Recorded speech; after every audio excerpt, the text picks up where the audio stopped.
What's going on, guys? I know it's Super Bowl Sunday, but something's been brought to my attention. I think I've done a video on it a couple of years ago.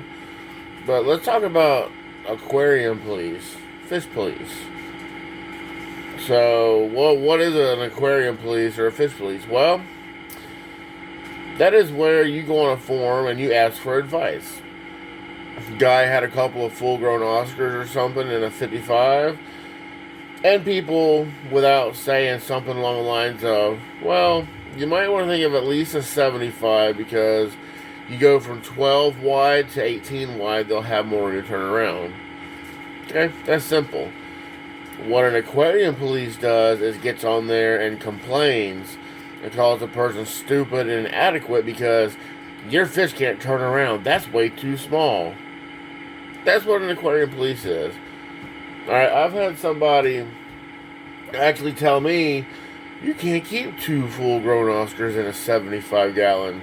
And I say to you, you're full of horse shit. Two Oscars can comfortably live in a 75. Now, would it be better if I got a 125 instead of having a 4 foot long tank, have a 6 foot long tank? Yeah, they might like it a little bit better and they can survive in there. But what happens if I add three or four Oscars in a 125? You can't do that. Yes, you can. Okay?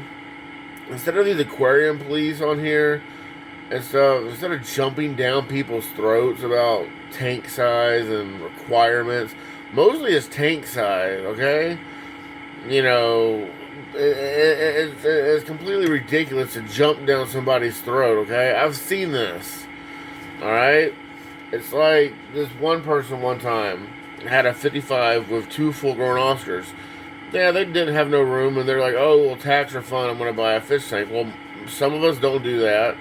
Well, sure enough, this person tax refund bought a 125 or something like that, and the fish were fine. It's like one time my pediatrician said, well, how do you punish your children? I say, well, if they misbehave, I spank them, I pop them on the hand. And, just a little pop on the butt or something like that, and she's like, oh, I don't agree with that. Well, how do you punish your children? And the pediatrician looked at me and looked us in the face and go, I don't have children. And I'm sitting there like, how the fuck are you going to tell me how to raise my children when you don't even have kids and you're in a child profession? Now, I'm not talking about beating my children senseless with belts and stuff. I'm talking about a good pop on the butt for doing something wrong. But people are going to hound me about that thing right there. But don't be an aquarium police person, okay? Give people advice that they can actually use. Don't yell at them. Give them constructive criticism, okay? Don't be an asshole, alright? I'll talk to y'all later.